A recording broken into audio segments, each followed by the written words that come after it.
नमस्कार मंडळी, कादंबरी स्वादिष्ट रेसिपीमध्ये तुम्हा सर्वांचं खूप खूप स्वागत. आणि आज बनवला आहे हराभरा पुदिना रिफ्रेशिंग पुलाव. इतकी जबरदस्त रेसिपी आहे ना, एकदा बनवाल तर पुन्हा पुन्हा बनवाल. चला तर मग सुरुवात करूया रेसिपीला. यासाठी मी इथे एक मोठा बाउल भरून बासमती तांदूळ घेतलेला आहे. तो एका दुसऱ्या बाउलमध्ये घालून घेऊया आणि यामध्ये आता भरपूर असं पाणी घालायचं आहे आणि हा तांदूळ आपल्याला स्वच्छ धुवून घ्यायचा आहे. हा तांदूळ धुतला म्हणजे याच्यामध्ये जे एक्स्ट्रा स्टार्च असेल ते निघून जाईल आणि तांदळाला धूळ माती काही चिकटलेली असेल तर ते सुद्धा निघून जाईल. आता या तांदळामध्ये आपण भरपूर असं पाणी घालायचं आहे आणि याला थोड्या वेळ 10 मिनिट आपण याला बाजूला ठेवून देऊया. आता एक दुसरा बाउल घेतलेला आहे, त्यामध्ये पाणी घालायचं आहे आणि यामध्ये आता मी पुदिना घालते. एक मोठी वाटी पुदिना घालते आहे. जेवढा आपण तांदूळ घेतला होता तेवढाच पुदिना घ्यायचा आहे आणि हा पुदिना व्यवस्थित आपल्याला धुवून घ्यायचा आहे. पुदिन्याला सुद्धा मातीचे कण लागलेले असतात, ते सगळे निघून जातात. आता हा पुदिना मी स्वच्छ धुवून घेतलेला आहे. याला एका बाउलमध्ये काढून घेते आहे आणि आता एक मिक्सरचं भांडं घ्यायचं आहे, त्यामध्ये हा सगळा पुदिना घालून घ्यायचा आहे. झटपट तयार होणारी रेसिपी आहे. यामध्ये आता कढीपत्त्याची पानं घालूया. त्यानंतर 4 मिरच्या घेतलेल्या आहेत, त्या तोडून घालूया. अर्थात मिरची तुमच्या चवीनुसार कमी जास्त तुम्ही करू शकता. यामध्ये लसूण पाकळ्या घालायच्या आहेत. 1 इंच आल्याचा तुकडा घेतलेला आहे, त्याचे बारीक तुकडे करून यामध्ये घालून घेतलेले आहेत. आता भरपूर अशी कोथिंबीर यामध्ये घालायची आहे. कोथिंबीरीचा सुद्धा मस्त असा स्वाद येतो आणि कलर येतो. आता यामध्ये थोडंसं पाणी मी घातलेलं आहे. खूप जास्त पाणी घालायचं नाही आणि मिक्सरला फिरवून घ्यायचं आहे. एकदम फाईन अशी पेस्ट तयार करून घ्यायची आहे. बघा, घट्ट अशी पेस्ट तयार झालेली आहे. हिरवीगार अशी पेस्ट तयार करून घेतलेली आहे. खूप जास्त वेळही मिक्सरला फिरवायचं नाही, नाहीतर त्याचा रंग बदलतो, काळपट पडतो. आता इथे काही खडे मसाले घेतले आहे. चक्रीफूल, मोठी इलायची, त्यानंतर मिरे, लवंग आणि दालचिनीचा एक मोठा तुकडा.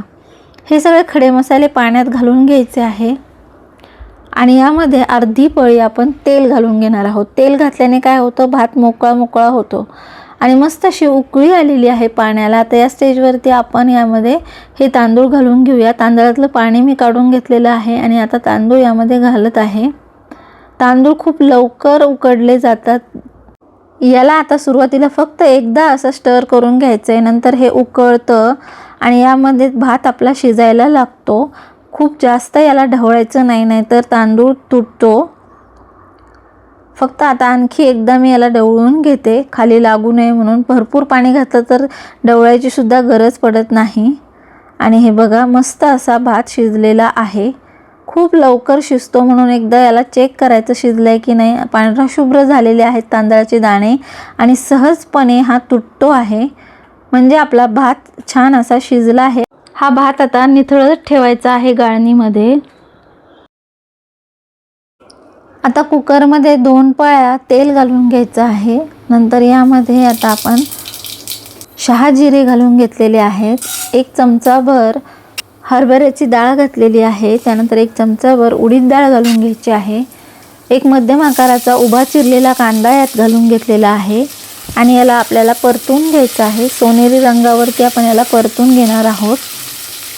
कांदा बऱ्यापैकी परतला गेला आहे. आता यामध्ये आपण काजूचे तुकडे करून घेतलेत, ते घालून घेऊया आणि 3 लाल मिरच्या घातलेल्या आहेत. याला पुन्हा आपल्याला थोडंसं फ्राय करून घ्यायचं आहे. सोनेरी रंग येईपर्यंत कांद्याचा आपण याला फ्राय करून घेणार आहोत.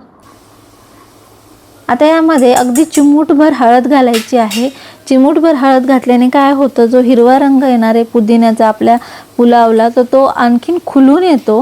आणि खूप जास्त जर हळद घातली तर हळदीचाच रंग पुलावला येतो. पुलाव आपला पिवळ्या रंगाचा होतो, म्हणून अगदी चिमूटभर हळद घालायची आहे. यामध्ये आता हा जो ग्रीन आपण वाटण तयार करून ठेवलं होतं ते घालून घेऊया. हा सगळा ग्रीन मसाला यामध्ये घालून घेतल्यानंतर तेल सुटेपर्यंत आपण याला परतून घ्यायचं आहे. त्याआधी आपण यामध्ये आता ओलं नारळ जे आहे, ओलं खोबरं आहे, ते किसून घेतलेलं ते यामध्ये घालून घेऊया.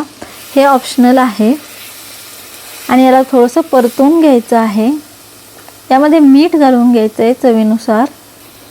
आणि थोडंसं तेल सुटेपर्यंत आपण याला परतून घेतलेलं आहे। यामध्ये जे लसूण अद्रक घातलेलं आहे त्याचा कच्चेपणा जाऊस्तोवर आपण याला परतून घेतलेलं आहे।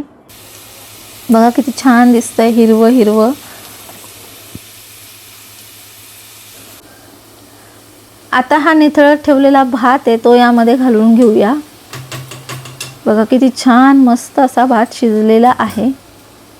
याला जस्ट आता आपल्याला खाली वर करून असं मिक्स करून घ्यायचं आहे। खूप जास्तही याला हलवत बसायचं नाही आहे, नाहीतर याचे तांदळाचे दाणे जे असतात ते तुटतात। जस्ट याला आता मी मिक्स करून घेतलेलं आहे। मिक्सरच्या भांड्यामध्ये वाटण वाटलेलं होतं त्यामध्ये थोडंसं पाणी घालायचं, अगदी थोडंसंच पाणी घालायचं आहे आणि हे मिक्सरचं भांडं असं विसळून यामध्ये घालून घ्यायचं आहे हे सगळं पाणी। गॅसची फ्लेम आता एकदम मंद ठेवलेली आहे। कुकरचं झाकण लावायचं आहे आणि एक 4 मिनिटं आपल्याला याला वाफ देऊन घ्यायची आहे। झाकण लावून आता 4 मिनिटं झालेली आहेत। याच्यातली वाफ काढून घेते आहे किंवा असंच दम करायला ठेवलं तरीही चालेल। आणि आता आपण ही कुकर उघडायचं आहे। वाव, हराभरा रिफ्रेशिंग असा पुदिना पुलाव तयार झालेला आहे।